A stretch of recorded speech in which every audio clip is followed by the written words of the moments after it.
Hello everyone, it's me Wills again. Today I'm just going to do a little bit more sketching. So I'm going to use a mannequin, a little artist mannequin, and this little skull.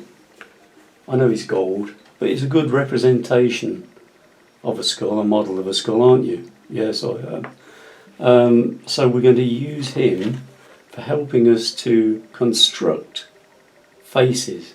So in actual fact we're going to do a little bit of life drawing. Now these mannequins, they're very basic, they've got no real features, but what they do is help you to put figures into certain poses when you are constructing a painting. So if you've got something like boxers fighting each other, you can have them facing up to each other, you can put the fists where you want them, and then that gives you time to sketch them because it's static. But we're just going to go for basics at the moment. So first of all, let's put the head in.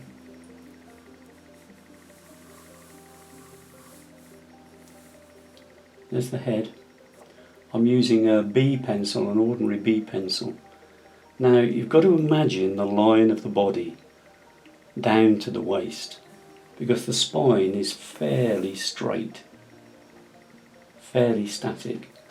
The spine doesn't start moving until you get down to the pelvic area of a body.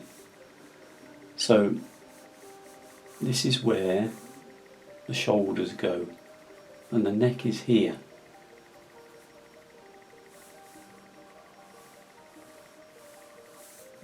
Here's the shoulders.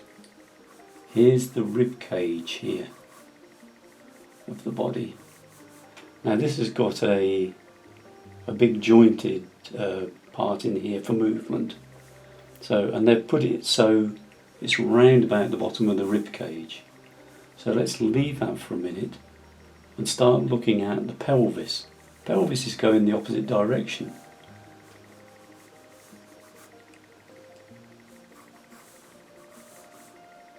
And then we've got a leg lifting here, and the kneecap, and the leg is coming down here. So you have the beginnings here.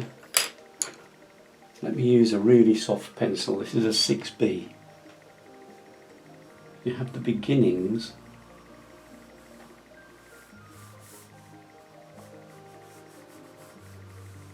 of the sketch of a person in a pose, with the leg down here. There's the shoulder there.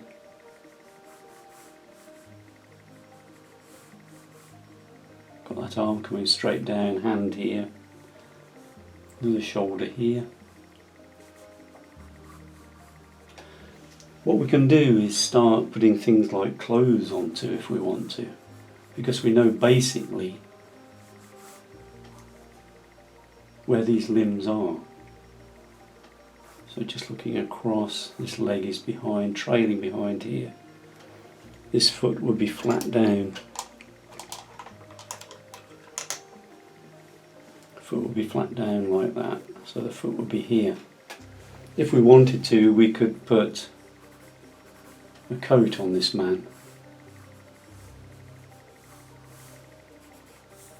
and we can put trousers on him as well,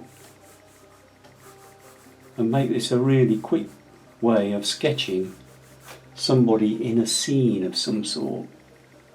So his arm's coming across here, he's got one arm here,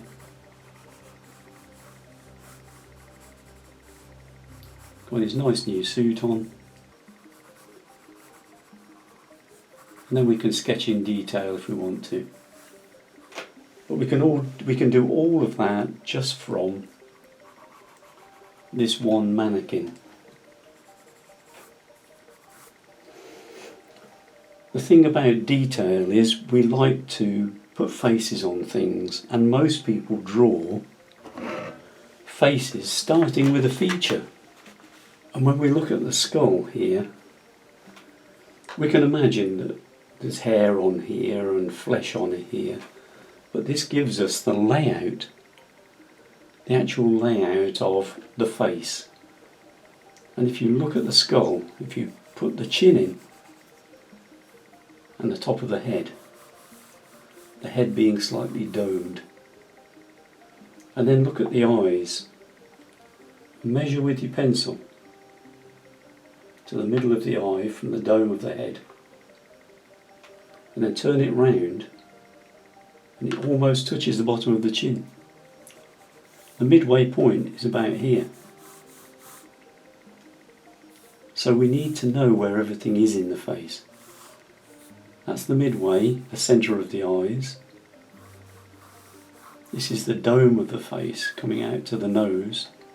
Okay, just to make this more obvious, so I've put the skull over here to the side of me, and I'm going to use a charcoal pencil because this drawing is very light. Let's make it more obvious. So the nose section is here. This line is the middle of the eyes. This is coming from the top of the head, through the nose, through the mouth. The mouth is here, and then the chin is down here. And then there's the shape.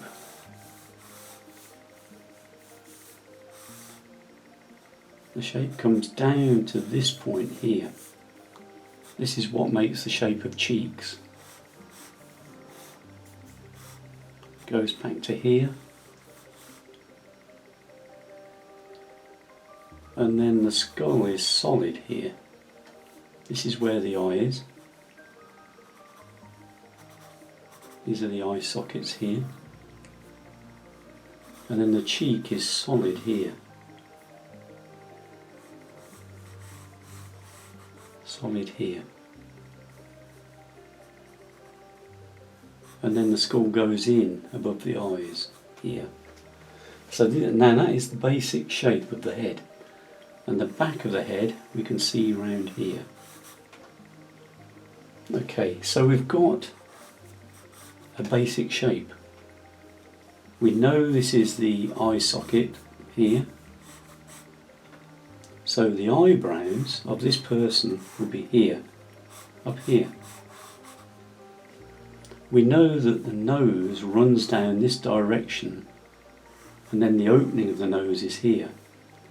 So the nose runs like that, and then the nose comes down this way to the mouth. The mouth you can invent for the moment will be here. The eyes themselves will be in the centres almost of the sockets. So whatever shape the eyes are, I don't know, we're just inventing shape at the moment. Whatever shape the eyes are, that is how the eyelids will look. And then the face comes out here and goes in. So if you put flesh onto this face,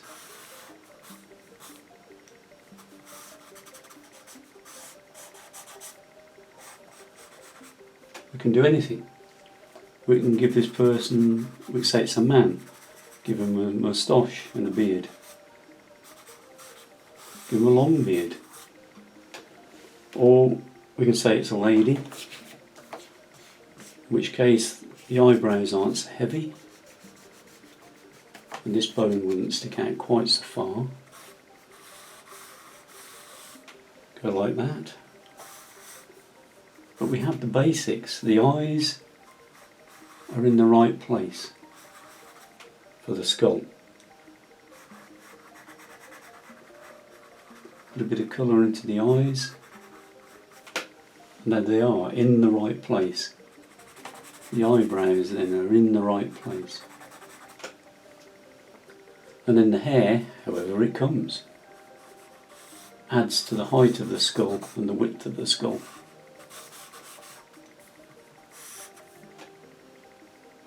We haven't got ears on my skull, I'm afraid. You can't hear a thing. I just talk about him all the time. but the ears would be back here, at that level. And ears are never the same on either side of the skull. So we human beings always have one ear slightly higher and one ear slightly smaller, and that is so that we get stereophonic sound properly. So let's just put that in for the moment. And then this bit of face here, we can put a little bit of shading around the eye.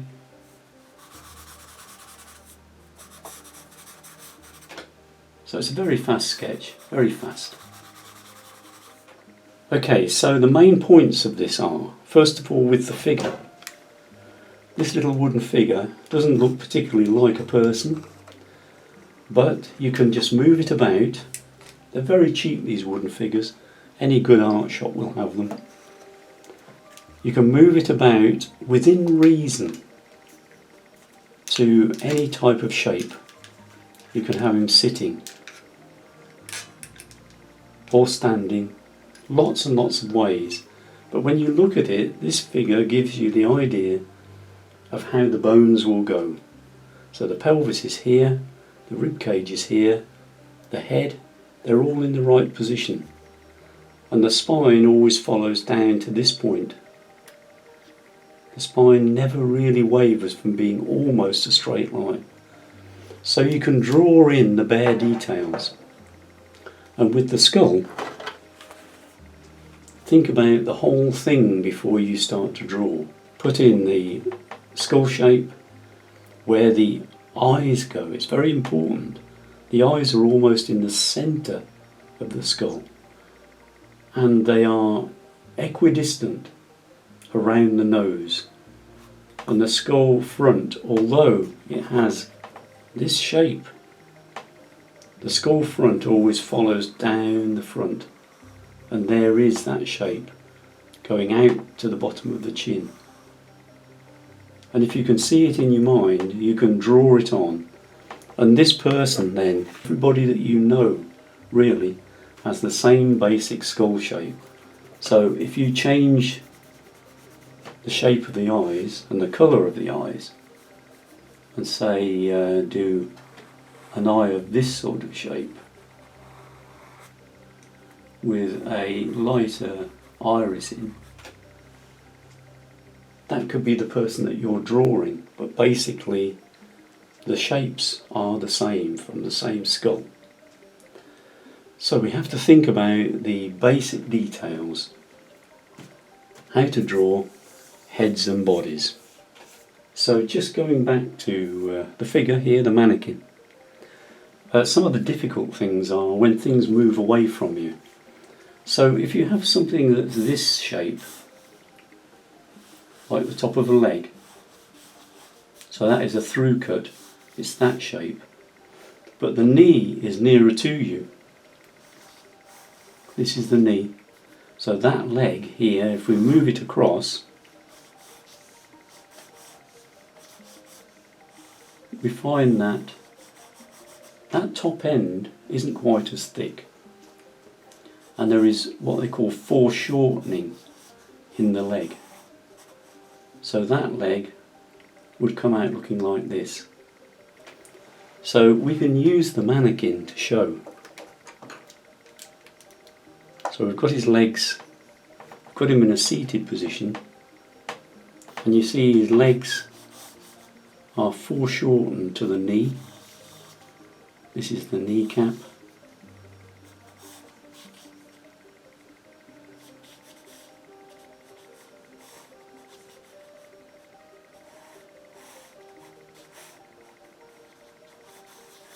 And the legs are foreshortened in that way. So that one goes down there, and this one goes down here. Now if we want proper detail, we need a person to sit for us. And this may be something that we want to do, a portrait of a family member or something like that. Well, they can be very difficult. This family member we'll put in a pair of baggy trousers. We'll put them in old shorts here, old baggy shorts, look. The shorts fall on the seat and go over the leg. But without understanding foreshortening, it's very difficult to draw this sort of thing. Arms are extremely difficult. So I'm going to have his arm pointing up at me like this, and that arm to me, if I imagine the very centre of it, the very centre is crooked around at me like that. So the back of the arm is like this, and there is the elbow joint,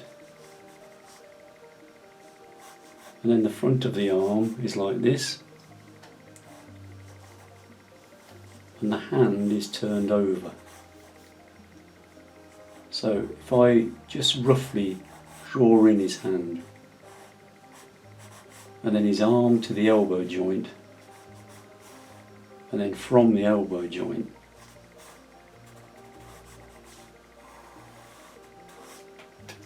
so we have a foreshortened arm. It takes a lot of practice, but these little mannequins are very handy for that. So here we are, a mannequin with both his arms out towards you and his head up like that. Very, very difficult to draw, but if you've got the mannequin here, you can sit and sketch this. That arm that side there, running up to the shoulder here, and there's the head, and then this part of the arm, and then actually this hand is turned over here in this way. So that is foreshortened down to that really short stylized thing there. If you look at a lot of Renaissance paintings, you'll see a lot of foreshortening, and that's because artists of the Renaissance studied in detail how things foreshortened so they could make people appear to be coming out of the picture. And it just takes practice. So these little models, and if you can get hold of something like this is just a little plastic skull, but it's actually a true to life model of a skull. If you can get hold of things like that and sit and sketch them and think about the way things are put together, so a head goes onto shoulders, but it's followed through at the back by a spine, and around the spine are the rib cage bones. There's the rib cage.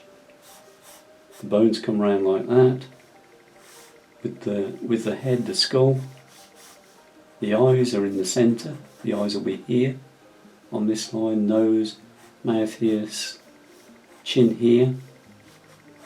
The hair will be here, so the shoulders will be here. And these little models help you to put people together so that you can come up with paintings with figures in, which is a really hard thing. It's very hard to put figures into paintings. You have to understand how figures are put together. But a little model like this, and understanding the way to put in sizes. We can use this rule of thumb thing. So if I hold my arm out straight and say this is the size of the head, if that's the size of the head, then this is the size of the rib cage. This is the bottom of the rib cage here. It's very quick, but it gives us the basic parts of the body in their correct size and order. What we've looked at today are just some really very quick sketches using little mannequin and a little resin skull. Very, very handy because it means it's the basis of person drawings. Okay, so we can do all sorts of things, painting in the style of people, paint the family members, but when they're not there, using these aids. And this also teaches us composition. So I hope you enjoyed that today, and I hope you'll try some of these sketched compositions. So it's me, Wills, signing off again. If you enjoyed this, like please, subscribe, it's free to subscribe, ring the bell so you see what's coming up next, and comment. Don't forget to comment. I always try to read my comments and send back. If you've got any questions, just put them on for me and I'll let you have an answer. So it's goodbye from the studio and me, Wills, and I'll see you again soon.